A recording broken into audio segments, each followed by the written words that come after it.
the Workforce Connections podcast, where we discuss workforce development in Southern Nevada. Here's your host. Hi, and welcome to the WC podcast, where we explore workforce development issues in Southern Nevada. Today, we have a very special guest, a member of the Workforce Connections Local Elected Officials Consortium, Clark County Commissioner William McCurdy. Welcome, William. Thank you so much for having me. What do you think about this pop-up studio we got going on? You know what? I'm completely blown away. I think it's the start of something extremely exciting for the Workforce Connections family. I definitely and most certainly see this new generation, forcing us to get into the podcasting, the vlogging. So I think this is just a phenomenal thing that we're doing, getting to know different guests and also have an opportunity to be interviewed by you. And it's validating because I just found out today that you have 2 podcasts already, so we're going to check those out. But like you said, it's validation that we need to get with the times and communicate how people are communicating today. So yeah, it's pretty fun. You're going to love it. We love it already. Good. Well, I want to start by first mentioning you're the newest member. Well, not anymore, because now Councilman Matt Fox from Boulder City is the newest, but you are a new member of the Workforce Connections Local Elected Officials Consortium.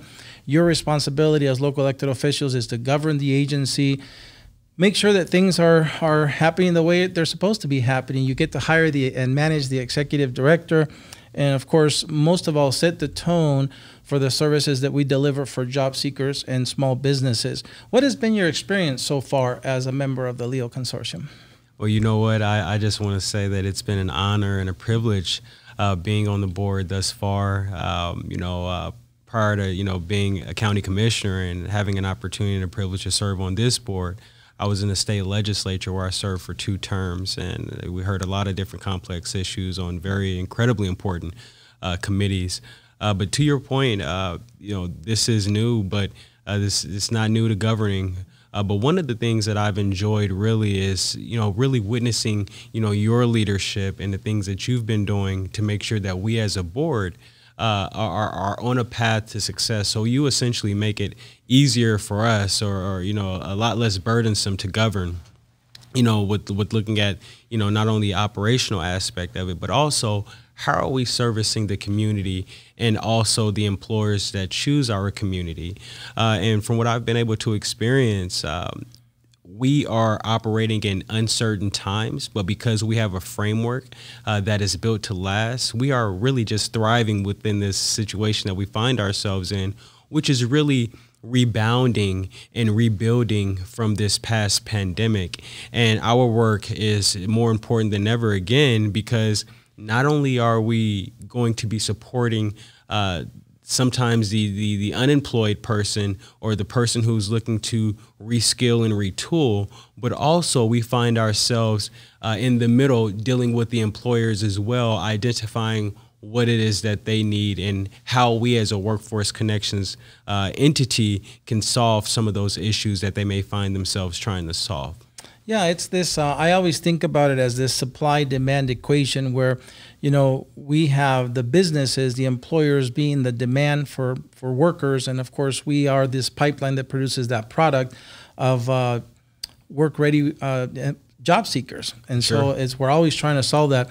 I'm grateful that even though we didn't cross paths before, like you said, in your legislative years, you did cross paths and work with other members of our team, Irene Bustamante Adams, who's our deputy director, Councilwoman Olivia Diaz, who's a member of the consortium as well. And so it's good. I feel good that you come and have a built-in trust already, that you have people here that you've worked with and can just jump right in as if you were still in Carson City and govern. So with that being said, you represent District D from Clark County. And, this pandemic, of course, affected everybody, the whole world. But how did it affect the district you represent? And how do you see District D coming out, if you will, of the pandemic? Yeah, Jaime, that's an incredibly important question. And it was no secret that District D was hit disproportionately harder than other districts within Southern Nevada. And it was actually reported again that it was the hardest hit district, that I might add. And that's very unfortunate, but really it was the hardest hit district because of the combination and the makeup of our district. We have an overwhelming majority of minorities, specifically Latino and African American communities, and we are the workers that are within the hardest hit areas that were literally hit the hardest during the pandemic when we had the shutdown, and speak specifically to the hotel corridor and our hospitality industry. So with that being said, we saw instances to where not only were we disproportionately impacted by getting COVID, but also in terms of the vaccination rates, the testing when we were doing testing during the beginning stages, I would say the beginning quarter of the pandemic.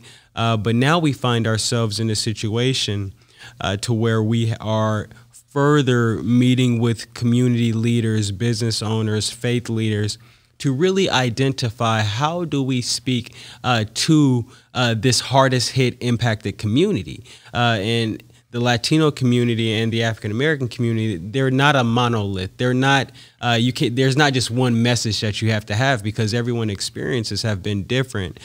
So with meeting with our leaders of the communities, we are working with the health district as well as other entities to better service the community. And I believe what we will see as a result to this pandemic is new emergence of business owners and entrepreneurs, because when folks went home and were unemployed, not only did they really figure out how they can reinvent themselves to bring additional income to their homes, but they also thought about things that were missing, gaps that they saw within their professions.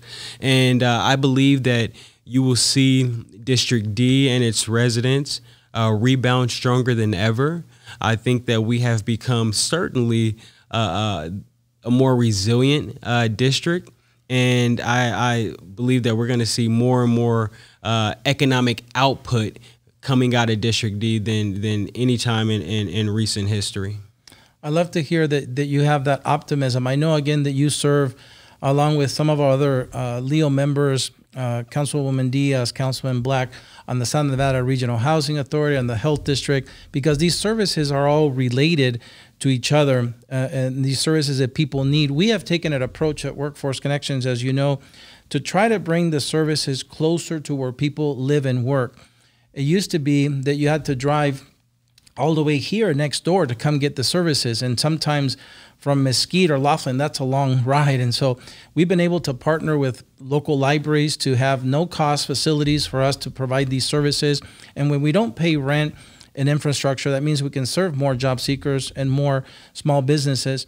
Most recently, we opened a new career hub in the Historic Westside District there on Ward 5, if you will. And so again, trying to get these services closer to the neighborhoods. What do you think is going to be the impact of bringing those services right there in the middle of that project that now is also building a training center? What are your thoughts about that? I believe that is going to greatly mitigate some of the obstacles that the surrounding neighbors and neighborhood would have had to gaining those types of opportunities at employment. And I think the more that we can continue to put these pop-ups, if you will, in communities and hubs across the Southern Nevada region, I think that we are going to see that we drive the number of people who are unemployed down. We drive that number down while increasing the economic opportunity and the earning potential of the families in which these centers are being, positioned in. And it's really, again, speaking to the resilience of this organization and its leadership, and it's really its blueprint to addressing some of the issues that we have within the community. And being that it is located right there at the Historic Westside School, which is essentially a part of the Ward 5 Works initiative that is being driven by City Councilman Cedric Creer, and the partnership that it's also going to have with the College of Southern Nevada, I think that we are going to see something phenomenal come out of that placement, not only in terms of, earning potential for folks who walk in those doors, but also for what it means with the community at large. So I think it's phenomenal. I think that it's a model to be duplicated and replicated in other areas of town, but also I'm just so excited to see how this is going to positively impact the families that will be walking into those doors. So are we. Last year in 2020, the National Association of Workforce Boards, every year they pick a local board that is partnering with the business community to best align workforce development to the economic development needs of their area. And there's 550 boards, of course, vying for that award, but only one can get it. Now, last year we were fortunate to receive that award. Among the boards, we call it our Super Bowl, of course. And so we were really proud to receive that national recognition for the work we're doing. But again, now that you are starting to learn about the organization and the impact of the work, and we hope that you join us next year to the DC trip for the National Association of Workforce Board Forum so you can meet your peers from other regions. But what would be on your short list of things you want to see this organization accomplish perhaps in 2022? You know what? In the next 12 months or, for 2022, I would like to see Workforce Connections accomplish providing more opportunities for new and emerging industries, because I believe that due to this pandemic, we're going to see a shift in the type of employers that we see pop up in Southern Nevada. And according to, a study that was done through the LVGA, Las Vegas Global Economic Alliance, some of those industries include software development, more, nurses and healthcare professionals, and also many management positions and logistics, and also looking at areas of opportunity around the manufacturing arena as well. So I would like to see us continue to focus in that area, but also understand that we have a plan that's laid out in the Blueprint 2.0, and we're going to continue to follow that and build upon that. So I just want us to have more, I guess you would say collaboration around Southern Nevada region. And one thing that we were talking about today within our county commission meeting, we were talking about the passage of the infrastructure package, the bipartisan infrastructure package, and really discussing what that is going to mean for Southern Nevada in terms of transportation and again, new industries. And right now we see a potential for more electrification of our roadways and more charging stations being installed. So what that means for us at Workforce Connections is that we have an opportunity to get more people skilled or reskilled if they would like to switch industries that they're operating in, and help them, increase their earning potential with these new initiatives that are being brought forward by federal legislation. And with the charging stations, there is an opportunity for lithium disposal and working on these electric vehicles. So there is a lot of opportunity that is presenting itself in 2022 and beyond. But I would like Workforce Connections to continue to be on the forefront of creating these programs and creating these opportunities for our community members, because that is our charge. And I believe that with the leadership that we have here, along with the collaborations and the collaborative nature of the individual partners that we have, we're going to continue to not only grow but thrive into the future. And it's just so important that we continue to do so. I believe so, and I'm here to commit to you that that's exactly our target. Just yesterday, I ran into Shondell Newsom from the Urban Chamber at the Raider game, and we were talking about something that is unprecedented here in Southern Nevada. It's exactly what you were talking about, where we have these new industries, and the Comprehensive Economic Development Strategy from the LVGA lists 7 of them, and we have committed as a board, as a local board, to build an industry sector partnership for each one of those 7. And like you said, there's manufacturing, there's healthcare, there's technology. And so what's different about it is we're not doing it alone, as you said. We have Ken Evans from the Urban Chamber leading the tech sector, Scott Mulrath from the Henderson Chamber leading the manufacturing, Mary Beth Sewell from the Vegas Chamber leading the healthcare, and we have Peter Guzman from the Latin Chamber, Sonny Vizjuna from the Asian Chamber as well. And so for the very first time in our region, I see an unprecedented collaboration, again, as you said, and that's powerful because we're going to make sure that the populations that have been traditionally underrepresented, underserved, and disproportionately affected, as you said, will have those opportunities for those good paying jobs that are in these sectors that are still untapped. Right now, if you talk to multiple companies in the tech sector, there is sales engineers job that are six-figure jobs that they cannot fill. And so again, yes, that takes training, but why aren't we exposing our youth to those career opportunities in high school, middle school, elementary school? And so again, we're working with CCSD, CSN, our partners, and all of that. So you will see, I guess, in the next few months, some tangible demonstration of this collaboration that you've been asking for. So yeah, I mean, and let's be honest. I mean, Southern Nevada, we do it differently. You know, there is not, you know, too many counties where you have this level of collaboration, where you have this level of accessibility to leaders in different areas of our life. And I think we have something special.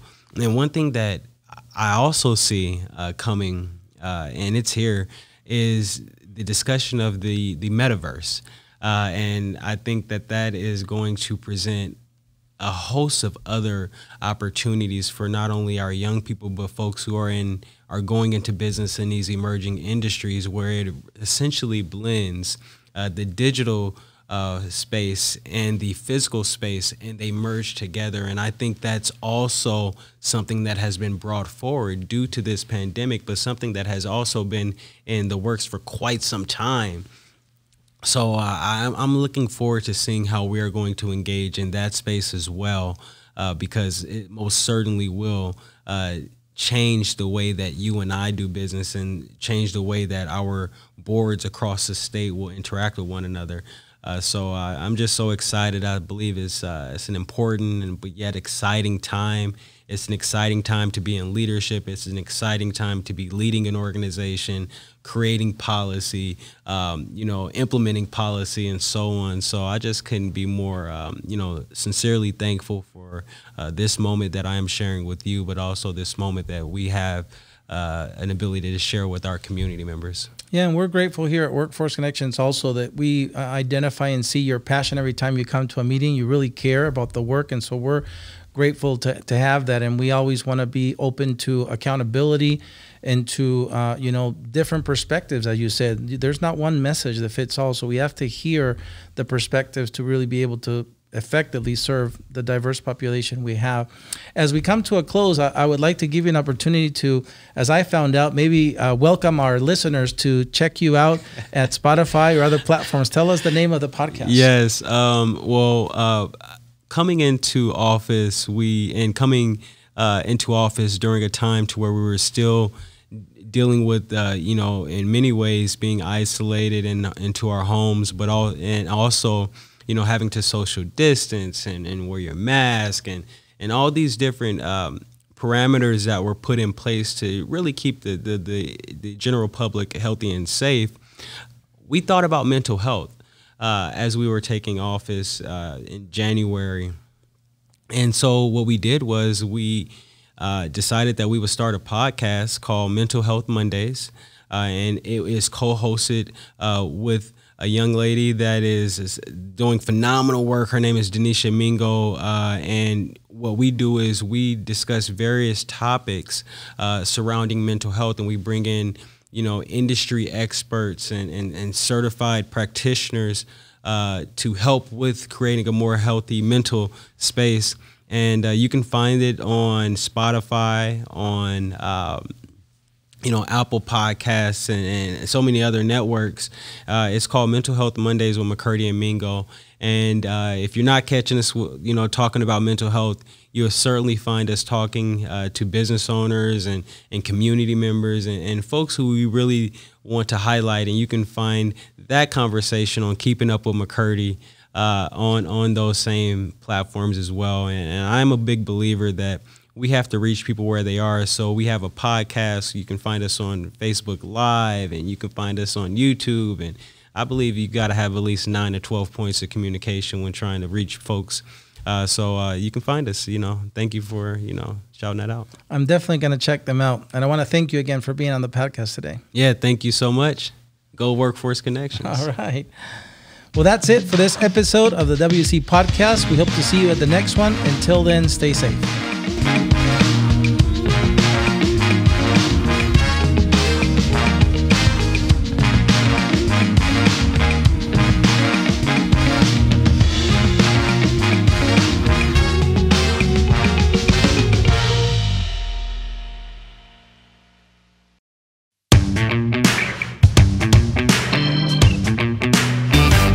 Okay, well, William, thank you very much for staying over to do our bonus segment, which we call Against the Wall. The first section is called Your Favorites. Are you ready?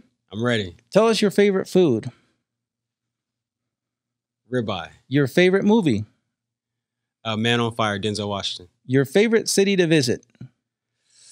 Oh, my goodness. Chicago. Favorite subject in school.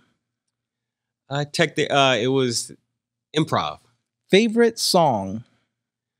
You know what? Kendrick Lamar, Love. Good one. Favorite holiday.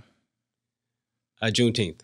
All right, you've made it through the first segment. The second one is called Tough Choices. Are you ready? Yes. Would you rather vacation in Nevada or in another state? Don't nobody do it like Las Vegas. Got a vacation in Vegas. All right. Is your glass half full or half empty? Half full. Would you rather do house chores or work out? Work out. Would you rather owe money or owe a favor? Ooh, money. Would you say you're an introvert or an extrovert? Extrovert for sure. Here's my favorite one. Justice or grace? Grace. Would you rather ride a bike or drive a car? Drive a car. So here is the last section called Finish the Sentence. I'm going to give you a few unfinished sentences, and you're going to finish them for me. You ready? Yes. If William could live anywhere, it would be... Florida. William's favorite thing about his career is... Meeting people. The best part of living in Southern Nevada is...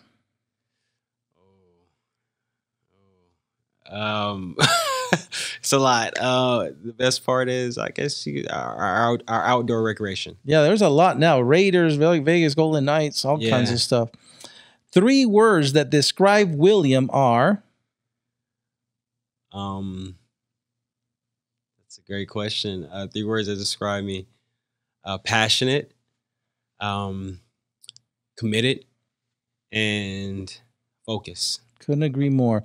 If William could travel back in time, he would travel to...